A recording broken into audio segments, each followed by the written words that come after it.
आज हम लोग पढ़ेंगे विसर्ग संधि। विसर्ग संधि से प्रश्न कक्षा 6 से 12वीं तक बिहार एएसआई बीपीएससी और बैंक में पूछे जाते हैं। कमेंट के माध्यम से हमें अपना सुझाव अवश्य दें। देखते हैं नियम 6 क्या है।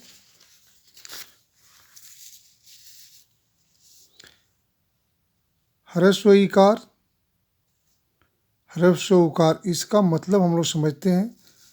ह्रस्व ईकार का मतलब हुआ ये वाली मात्रा और ह्रस्व उकार की ये वाली मात्रा। ये लिखा गया इसमें कि विसर्ग के पहले ह्रस्व ईकार या ह्रस्व उकार हो और बाद में रहो, विसर्ग के बाद में रहो तो ह्रस्व ई का दीर्घ ई और ह्रस्व उ का दीर्घ उ हो जाता है। साथ ही साथ विसर्ग का लोप हो जाता है। दीर्घ ई का मतलब है इसके मात्रा, दीर्घ उ का मतलब है इसका मात्रा या स्वयं ओ भी, जैसी स्थिति बनेगी वैसा उपयोग होता है। अब देखते हैं उदाहरण के माध्यम से। यहाँ दिया गया नी जोड़ रहो, नी जोड़ रहो, ये जो है विसर्ग गायब हो जाएगा, इसका लोप हो जाएगा और ये जो ह्रस्व ई की मात्रा है ये दीर्घ ई में बदल जाएगी और इस तरह से ये नीरव हुआ। वैसे ही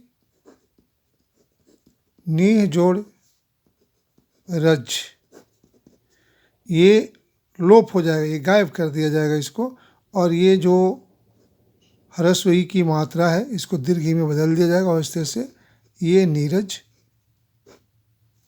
अगला देखते हैं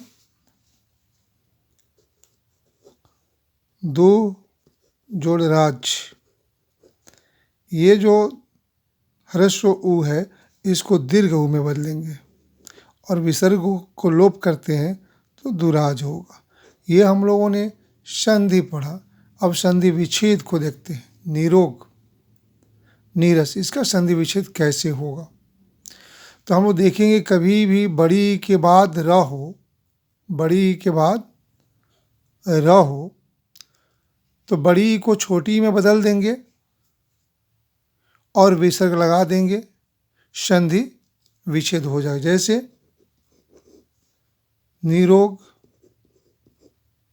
तो बड़ी को हम लोग पहले क्या करेंगे, छोटी में बदलेंगे, ह्रस्व ई में बदलेंगे, ये नी हो गया। इसके बाद विसर्ग लगाएंगे और रोग लिख देंगे। वैसे नीरस,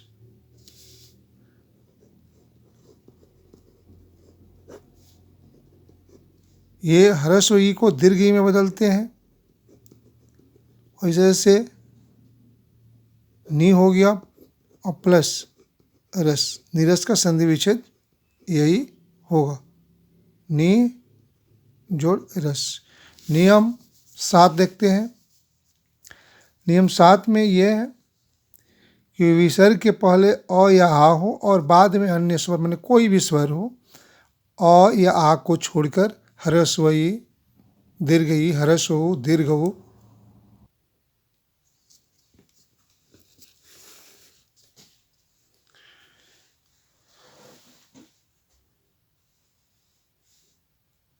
तो केवल विसर्ग का लोप होता है और अन्य शब्दों को ज्यों का त्यों लिख देते हैं। इसको उदाहरण के माध्यम से समझते हैं।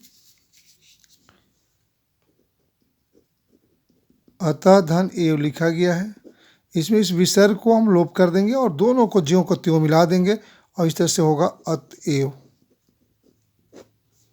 ठीक वैसे ही ततः जोड़ एव है, विसर्ग को हटाएंगे और ततेव होगा। नियम 7 को देखते हैं। नियम 7 के अनुसार विसर्ग के पहले अ हो और विसर्ग के बाद क, ख, प, फ हो तो विसर्ग ज्यों का त्यों रह जाता है, विसर्ग ज्यों का त्यों रह जाता है। जैसे पय जोड़ पान, यहाँ देखते हैं विसर्ग के पहले अ है पय पढ़ते हैं तो अ आता है लास्ट में, अ हुआ। और इस तरह से बाद में प है तो इस तरह से इसका क्या होगा, पयः जोड़ पान होगा।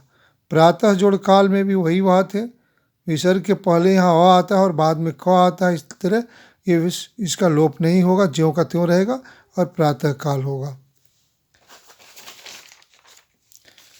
वीडियो को लाइक करें, अपने मित्रों को शेयर करें।